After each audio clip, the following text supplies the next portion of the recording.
Merci, Monsieur Bouba. Merci aussi à tous vos collègues ici présents et de manière générale à toute la presse locale de la région de Kolda. Je me présente, je suis le commissaire de police Malick Dieng,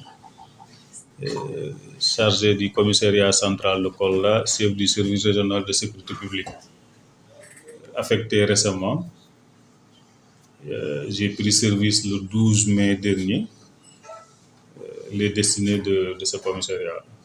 Raison pour laquelle, presque un mois après, nous avons initié cette rencontre pour un petit peu faire le point de la situation sécuritaire de la ville, décliner, si on peut l'appeler ainsi, notre feuille de route, et enfin lancer un appel à l'endroit de toutes les couches socio-professionnelles de la ville, pour ne pas dire lancer un appel solennel à toute la population de Kolda quand même, de venir nous prêter main forte pour qu'ensemble, nous puissions quand même relever ce défi qui est d'assurer en permanence la sécurité des Koldois et de leurs biens.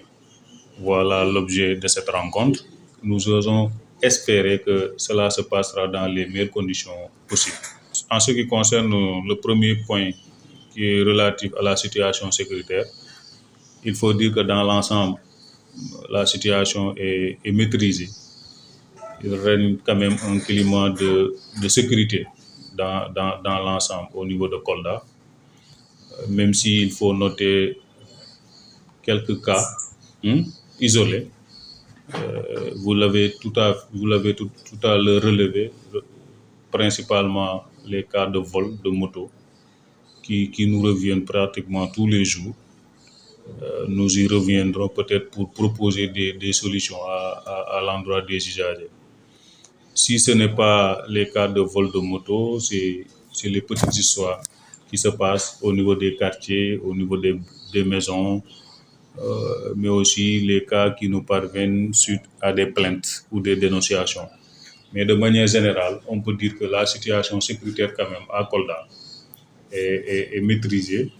Et c'est l'occasion pour moi aussi de saluer le travail remarquable qui a été fait ces 4 dernières années par mon prédécesseur, le commissaire Diegan Sen, qui est présentement à Touba comme commissaire spécial, mais aussi de saluer et de féliciter toute l'équipe, le personnel qui l'a accompagné durant ces 4 années et qui continue de m'accompagner.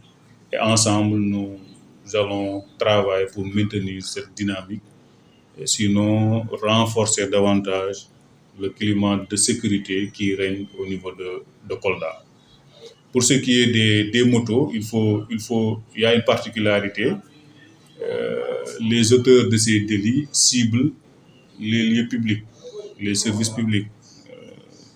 Par exemple, je peux citer les devantures du commissariat, les devantures du tribunal, les devantures de l'hôpital, les banques, là où les établissements en tout cas qui reçoivent du public. Parce que généralement, quand les conducteurs viennent devant ces services-là, ils garent devant les portes pour entrer, régler leurs affaires et repartir. Des fois, cela peut les prendre une dizaine de minutes, voire 1 heure de temps, 2 heures de temps. Les délinquants profitent de ce temps d'absence pour s'adonner au vol de moto. Maintenant, la difficulté, c'est qu'il y en a beaucoup. On ne peut pas savoir avec exactitude à qui appartient telle ou telle moto, tellement que des fois, vous passez devant ces structures, vous voyez des 30, 50 motos qui sont garées. Il est très difficile pour ceux qui sont préposés à la sécurité de pouvoir veiller sur l'ensemble de ces motos-là. Maintenant, il reviendra aux propriétaires quand même de prendre un certain nombre de dispositions. Je crois que la solution la plus pratique, c'est de se procurer d'antivol. À chaque fois que nous garons notre moto devant une structure ou devant un domicile et que nous pensons que nous allons prendre au moins 10-30 minutes, il faut quand même prendre les précautions, les mesures de sécurité pour vraiment sécuriser sa moto. Et maintenant, cela va faciliter le travail à ceux qui sont préposés à la sécurité devant ces bâtiments-là. Parce que si on surprend, par exemple, quelqu'un en train de casser un antivol, on saura que cette personne n'est pas la propriétaire de la moto. Je pense que dans la pratique, c'est un début de solution pour parer à toute éventualité. Néanmoins, il faut le dire, malgré ces nombreux cas dont vous faites allusion, beaucoup de ces cas-là ont été élucidés à travers les opérations de sécurisation que nous menons tous les week-ends, les vendredis et samedis. Nous immobilisons à chaque opération une centaine de motos. Et avant toute restitution, nous exigeons de la part des propriétaires de nous présenter les papiers afférents à la conduite de ces motos-là. Si la personne ne parvient pas à nous présenter les papiers originaux de sa moto, qui est immobilisée au commissariat, nous présumons que cette moto a une provenance douteuse. Nous l'immobilisons le temps que la personne nous présente les papiers. Et le plus souvent, ceux qui avaient fait des déclarations de vol ou bien des déclarations de perte, nous les convoquons pour procéder à des identifications. Et dans bien des cas quand même, nous retrouvons ces motos-là. Voilà la solution alternative que nous avons adoptée. Et ces opérations vont continuer de manière inopinée durant tout le mois. Ça ne sera plus précisément que le week-end, mais de temps en temps, nous ferons des opérations inopinées dans la ville et dans ses périphéries pour quand même faire face à cette situation, à ce phénomène qui veut s'installer à Kolda. Mais comme je l'ai dit tout à l'heure, c'est une situation qui est maîtrisée.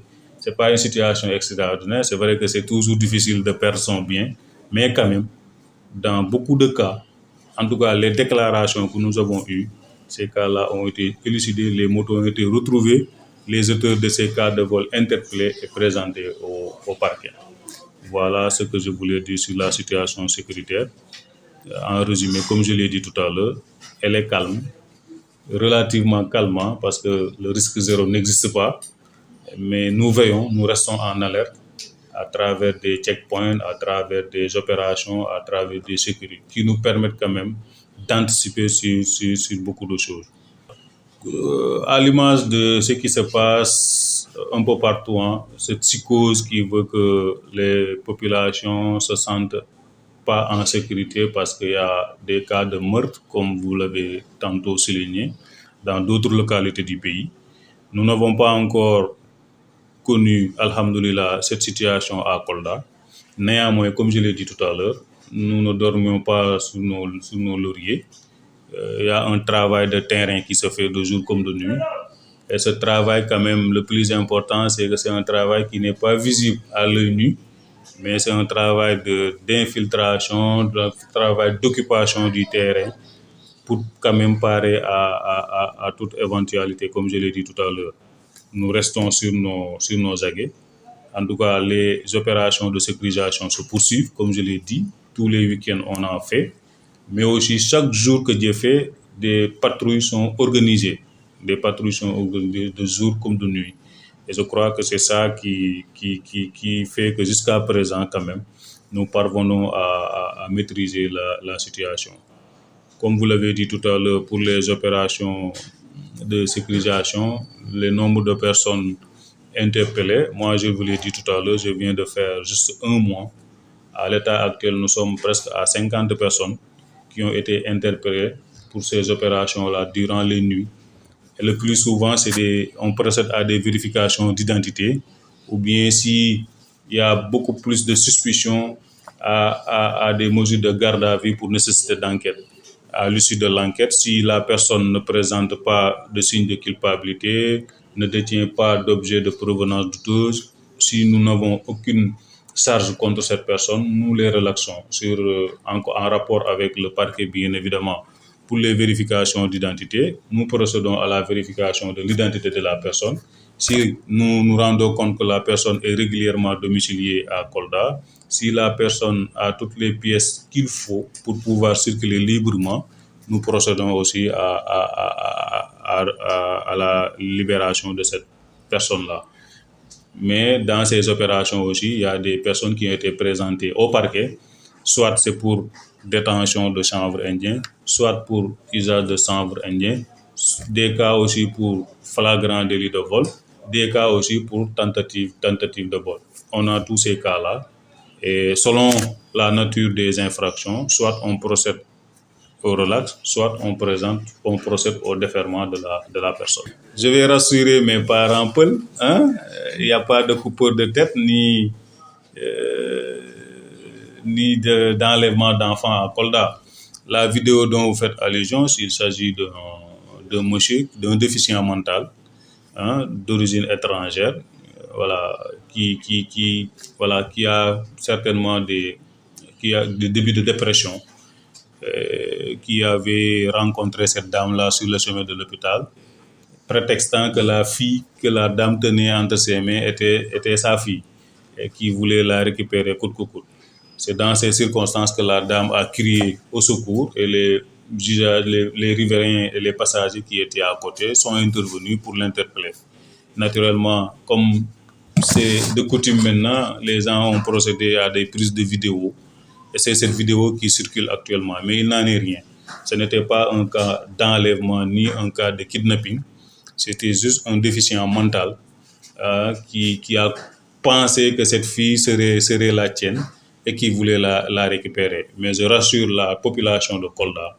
En tout cas, comme je l'ai dit, nous veillons à ce que ces situations connues ailleurs ne se vivent pas à Kolda. En tout cas, il n'y a pas encore de cas de kidnapping, d'enlèvement ou bien d'autres choses ici à Kolda. Nous touchons encore du bois.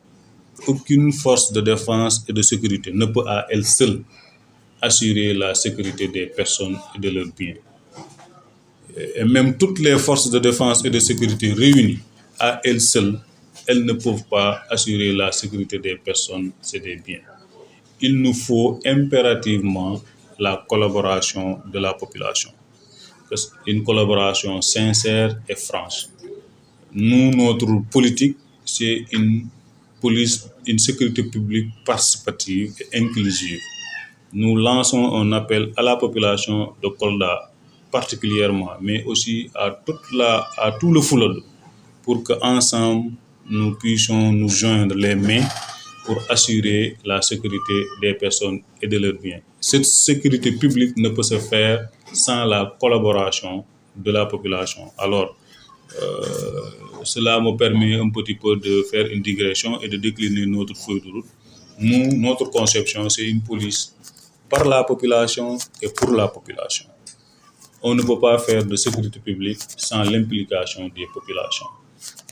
Tous ces cas-là dont vous venez de nous faire part, si la population ne collabore pas, si la population ne coopère pas pour nous signaler toutes choses suspectes, toutes choses anormales qui se passent dans les quartiers, dans les maisons, dans les lieux recevant du public, dans les marchés, quand même, nous ne pouvons pas être partout, tout le temps et en même temps. Voilà, au même moment, il nous faut quand même instaurer des passerelles de communication pour qu'ensemble, population et police, population et gendarmerie, population et forces de défense et de sécurité, nous puissions relever les défis de la sécurité. En tout cas, c'est l'appel que nous lançons vis-à-vis des populations de Kolda pour leur faire savoir que tout ce qui nous préoccupe, c'est d'être à leur service. Et quand on est au service de quelqu'un quand même, on se doit d'écouter la personne, on se doit de recueillir ses avis, on se doit de recueillir ses orientations, on se doit aussi de prendre en compte ses aspirations. Voilà notre conception quand même de la mission qui nous a été confiée par les autorités de l'État.